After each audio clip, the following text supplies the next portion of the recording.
Hey there, Spurs Talk, and welcome back to another video, guys. And today, Zack LaVine to the Spurs. Can a trade happen? Let's find out. So, without any further ado, let's get the video started right now, and let's see what this article by Air Animal has to say. So, let's start the video right now, and here we go.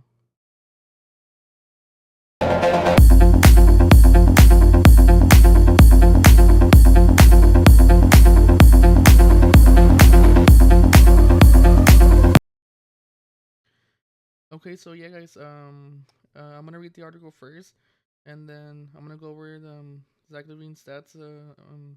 Second, and then finally, I'm just gonna give my opinions and everything at the end of the video. So, let's go over the article right now and let's just see what they had to say. So here we go. Um, and then this is the title right here. Spurs sacrifice step to land a star in tempting blockbuster for the way proposal. The Spurs can land a star, but there's a catch. And then um, the article starts off saying this. Um, the start of training camp is almost here for the San Antonio Spurs, who will have several fresh faces to try and incorporate future Hall of Famer Chris Paul, 2024 fourth overall pick Stephon Castle, and veteran Harrison Barnes are the biggest additions and will hopefully help the Spurs break their longest playoff drought in franchise history of 5 seasons. That is all well and good, but an interesting deal proposed by Bleacher Report, Greg Schwartz, has the San Antonio making a big last-minute trade ahead of training camp to add some additional firepower. The four-team deal would also include the Chicago Bulls, Phoenix Suns, and Los Angeles Clippers, with something to like for every team.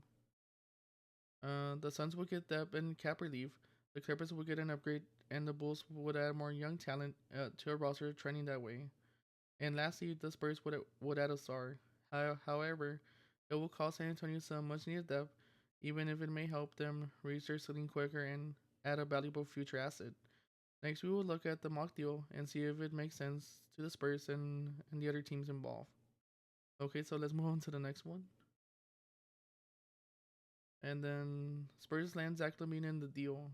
Um, the cliff notes of the proposed deal involve the Spurs sending the Suns Zach Collins and the Bulls Keldon Johnson in exchange for Zach LaVine and an unprotected 2029 first. Additionally, the LA Clippers would receive Bradley Beal, an unprotected first from the Suns, and 2 seconds, though not from the Spurs. In return, the Suns will also get Norman Powell and PJ Tucker in addition to Collins. It's a lot, with the Spurs giving up 2 key players for an injured star on an awful contract and an unprotected first. That is a deal that would have made more sense before the Wembayama era. On the other hand, Collins is widely overpaid as a backup center, and Johnson is far more replaceable with the addition of Castle and Barnes. Also, LaVine is the best player in the deal, assuming that he is healthy next season. Add in this an unprotected first in 2029, and then the frameworks is therefore a reasonable deal for San Antonio. Still, there is a minor tweak that might take the deal even better for the Spurs, and the other teams might agree to. Next, we'll see whether the Spurs would do the trade. Okay, and let's move on to the next one. Okay, and then would the San Antonio Spurs agree to this trade? Believe it or not, there is a scenario in which this trade could make sense for the Spurs with some minor tweaks.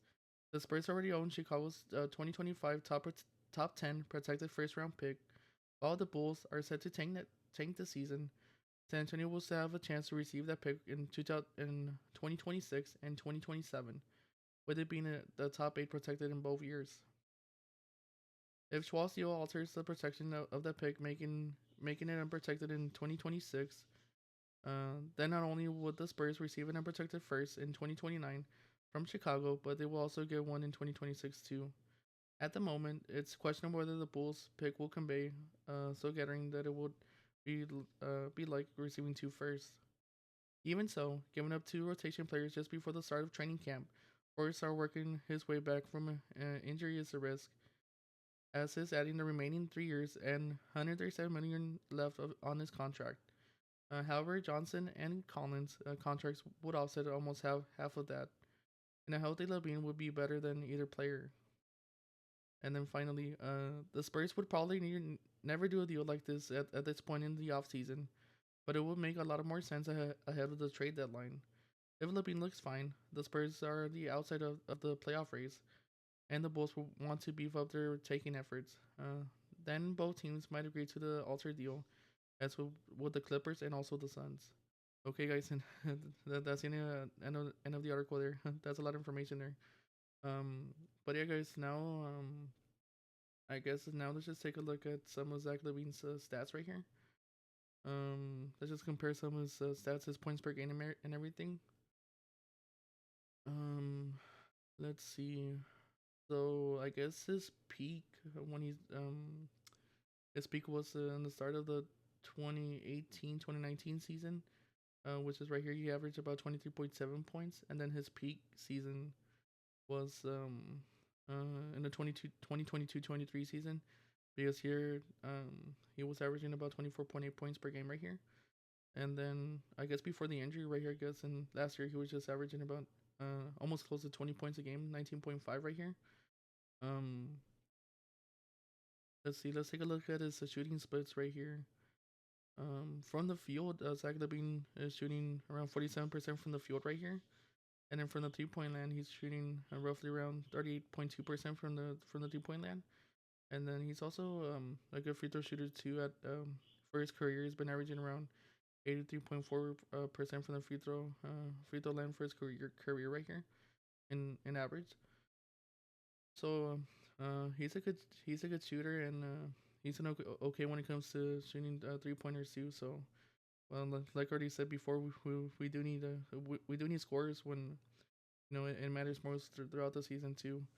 Um, I guess since he got injured, but I guess it's um, let's see. I guess he almost played almost the full 82 games for a couple seasons here.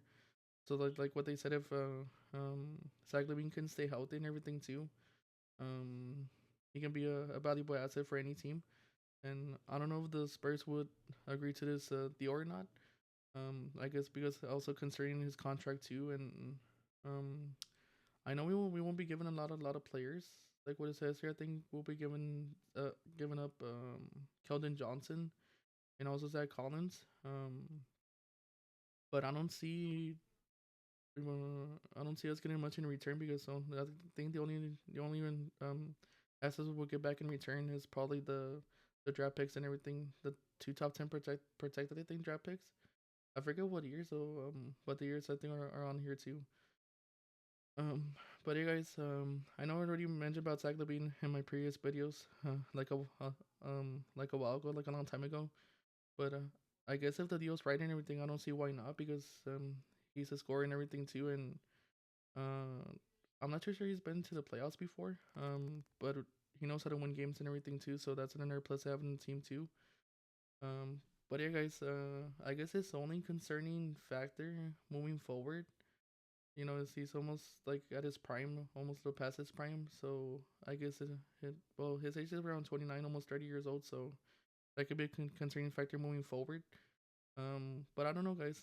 Just let me know your thoughts and everything down in the comment section down below. Should the Spurs go after Zach LaVine or not? Just let me know. Like I already said, your thoughts and everything down in the comments below. This just wraps up the video for today, guys. Thank you so much for tuning in. I'll see you guys next time, and as always, go Spurs go, and I'll see you guys in the next video. Thank you and goodbye.